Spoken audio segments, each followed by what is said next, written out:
y'all back on a plane on another adventure to Senegal, Africa. It was quite a journey. Right now we are on the first flight on our way to Paris for a layover. I will have a separate video on the actual layover. We flew Air France. Needless to say, we were not very impressed with Air France. They weren't horrible, but it definitely was not the best. Nonetheless, we stopped at the Eiffel Tower. While we were there, it was right after, maybe a few days after the Summer Olympics and a few days before the Special Olympics. So unfortunately, we did not have an opportunity to see anything of the Olympics. Boo! Even though we were hoping that we could, but the time frame that we chose just wasn't working. But it doesn't matter. I had to represent my flag, Haiti. What? And then we were back on the flight on our way to Senegal. This was where we stayed at the Riu Baobab. I'm hoping that I pronounced that correctly. It was a massive resort. I ended up having to stay in 2 different rooms, but I will have another video on the actual resort.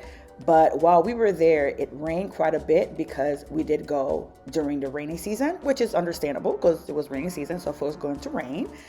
This is the room that I stayed in. The first one was actually inside the main building, and it was literally at the other end of the building. If I ever forget anything, I simply did not even bother because I'm not going back to get it because it was a long walk. So nonetheless, it was a typical Riu room. I liked it. There wasn't anything I would say that was extraordinary in there. Unlike if you stay at the Riu Palaces where you have like drinks and stuff like that, this one only offered you water, which was fine by me. But nonetheless, I was a little disappointed with that. But I will have another video explaining some other things that happened and whatnot. So the room was pretty decent size. It was actually a pretty big room.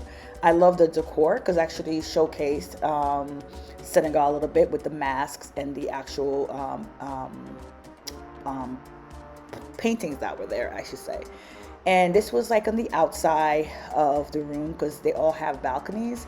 So you go outside and they have like 2 lounge chairs and a small table. And my view was a decent view. It wasn't anything to run home about, but nonetheless, you know, it had like some trees.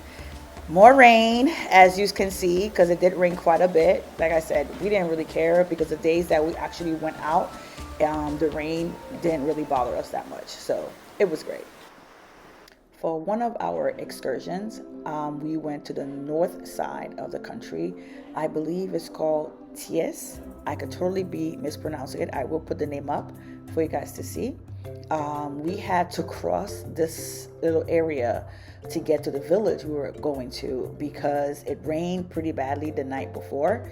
So there was nowhere for us to cross. However, we later on found out that our bus could have just drive us there, which was pretty annoying. But nonetheless, we had to take off our sneakers to actually cross the water. But I had no idea what was in that water. So I just kept praying, God, make sure that there was nothing in that water that's going to get us sick or attach itself to our body, like some kind of microbe, some kind of bacteria or something. So I just pray whatever it is, it's not attaching itself to our bodies. Because we had to cross a couple bodies, like smaller little water area. And then we walked the whole entire village we were in barefoot because we were going to do it again to go back to get back on the bus. We did get permission from the villagers to videotape, so that's why we were able to video. They were some of the sweetest people. The children were so beautiful and they were so kind-hearted, and it just reminded me so much of Haiti, and I absolutely loved it.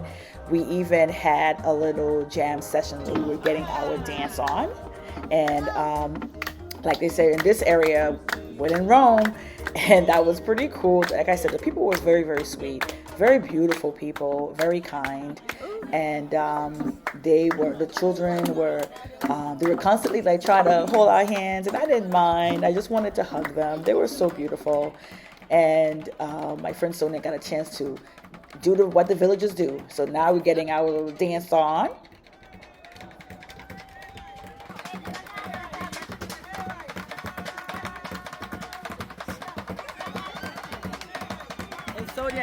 dancing over there.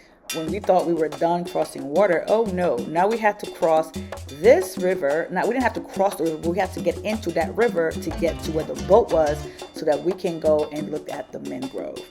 So we had to, again, take off our sneakers and socks and walk across, and that water was hot. I'm not talking about like it's just like really, really warm. No, that water was hot.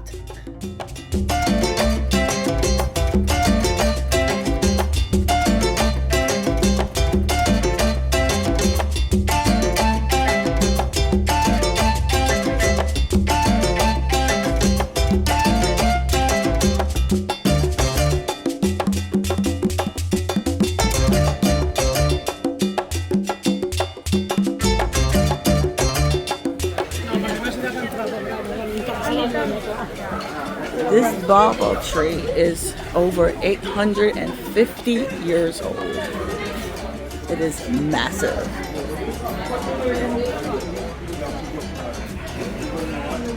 Wow.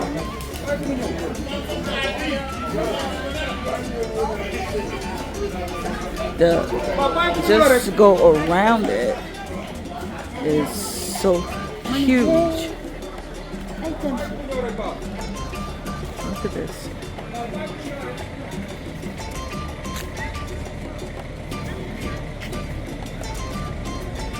And these are the fruits from the baobab tree.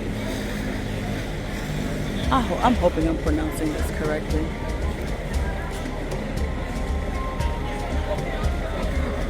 And then on the other side, people are going, and this is still part of the roots of the tree.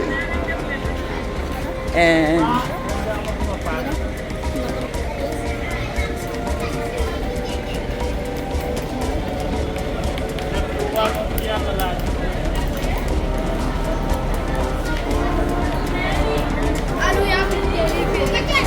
right, now come out.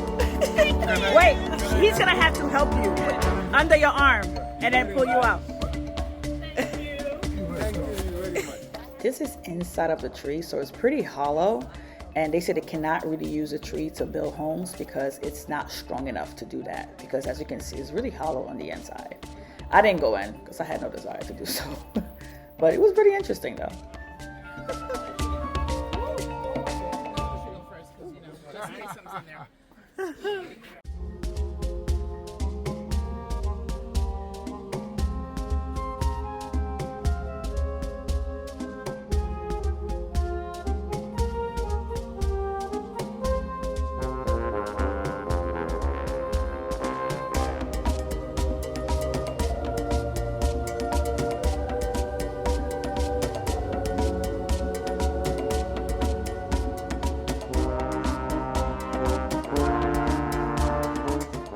So now the storm, it's pretty much gone. Just a little bit rain that was left. And then after maybe a couple hours after this, it was like no rain at all. But if you're the type of person that gets seasick, make sure you take something before taking this boat because it does move quite a bit and you do feel it. I don't get seasick, but I know some people who do get sick, and it's just not a good feeling. But this is Goree Island, and this island has such a history. If you know anything of slave trade, you will definitely have heard of Goree Island. I have a separate video that I would have on just Goree Island because it was, let's just say it left me in tears.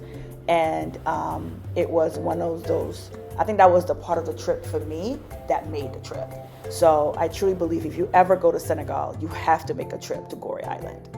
This was actually on the island. Like I said, I will have a separate video on the island itself, but there's a lot to do. Even if it's a small island, there's a lot to do. This was one of the slave houses that we visited, and they have several different rooms that, well, little spaces. I don't even call them real true rooms. This little space right here used to hold about anywhere from 15 to 20 slaves shackled together by their hands and feet. They were taken out once a day to use the bathroom. They were fed once a day, and God only knows what they fed them. And one side was for the male, this one was for the female. I'm not sure if you've ever heard of the door of no return. Well, this is it. This was pretty much the last door they will walk out of before they get onto the boat that would take them to the slave ship that would take them to the Americas. That's what they call the door of no return. Again, I will definitely do a whole video on that. This right here, this artist is amazing. He actually uses some kind of adhesive, some kind of glue, and then use different sand from different part of Senegal to create these art. I definitely bought one, they were really, really cool. I just thought I just had to show that because it's awesome. I will show it in my other video as well on Goree Island, but this was cool. Just sitting down to have lunch. After we had lunch, we went back on the boat, back to the mainland, to the African Renaissance Monument statue in Dakar. This statue was absolutely massive and beautiful.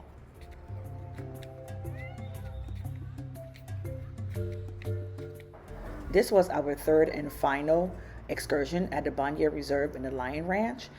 We didn't think that we were going to get an opportunity to see the rhino, but we did, because there's only 2 of them in the whole reserve, and the reserve is pretty big. And they said a lot of the times the guests don't get a chance to see them because they just are not around when they're touring the area. But we were blessed enough to actually see the rhino, and let me tell you, that animal is big. It is massive.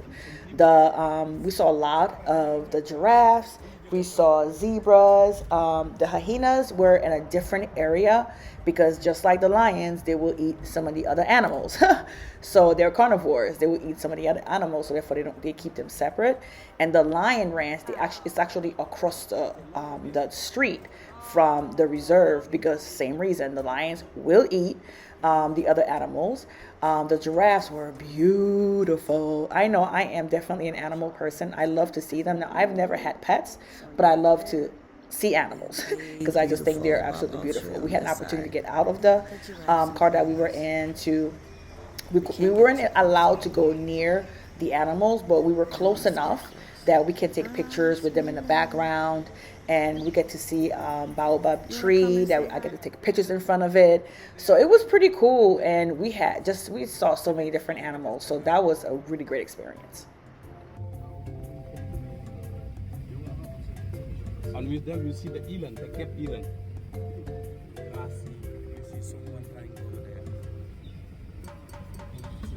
And you see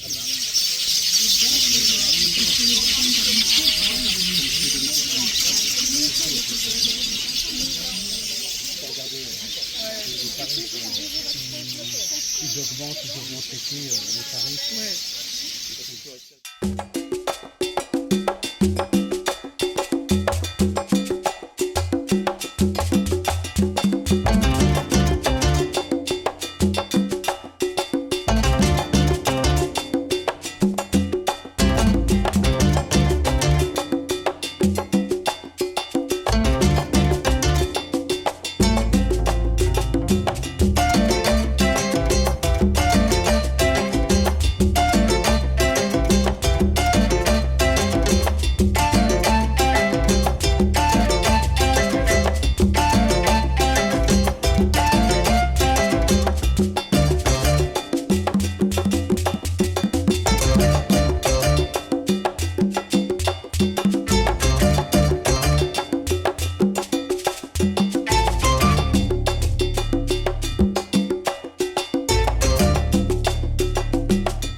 After a little retail therapy, it was off the Lion Ranch. As you can see, they have the fences, and they have double gates so that as the cars are going in, so that the lions can't come out.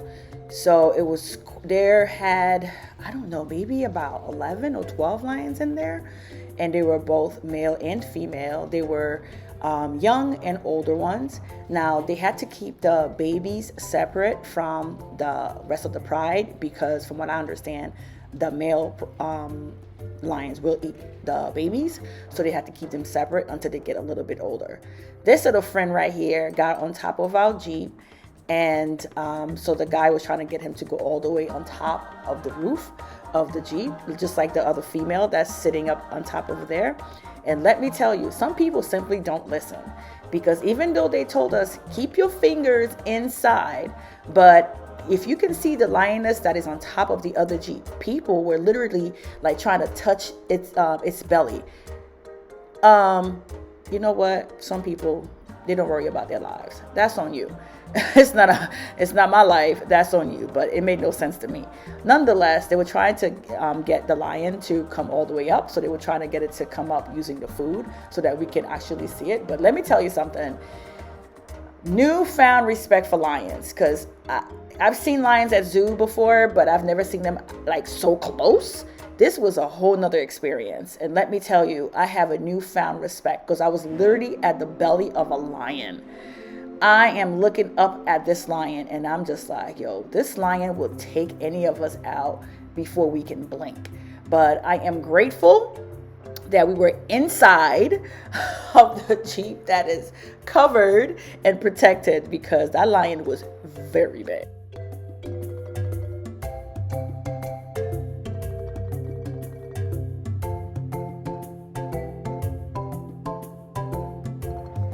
So right there, we went to the marketplace, which is the marché. I'm not going to even attempt to read that name, but you guys see it there. So one side of the market, they have like spices and peanuts and dry fish and oils and these kind of things. And then the next part of the marché is the livestock, where they have cows and goats and sheep and all that. Anything that's livestock, that they have it there. And some of these animals were really, really skinny, but they said they could sell them upward of $2,000. So they were pretty expensive, at least in my view. Then as we were in on the bus, so I took some videos just of some of the cities we were in. I think this one was Ambu, M-B-O-U-R, or Ambour. I'm not really sure how you pronounce it, but it was around this area. As I told you all before, it was rainy season, which is between July and October, and we went in August.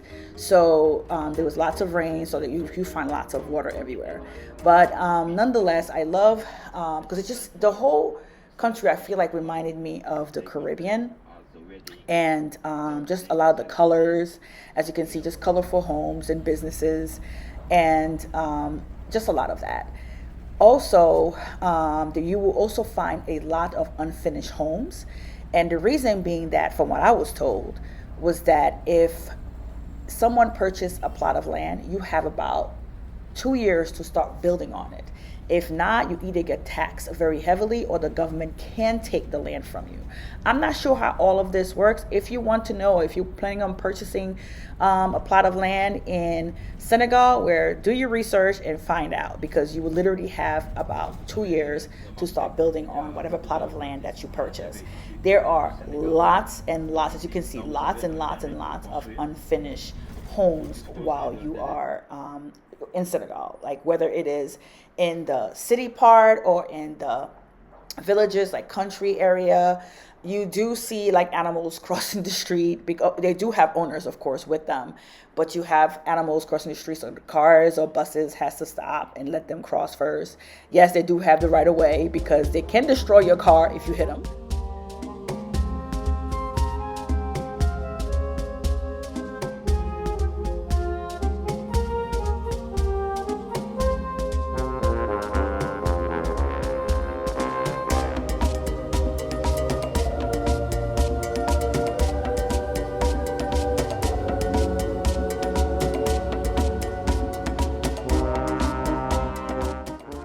To have bland food with just rice and soup and bread for several days, because I had traveler's diarrhea for like 7 days.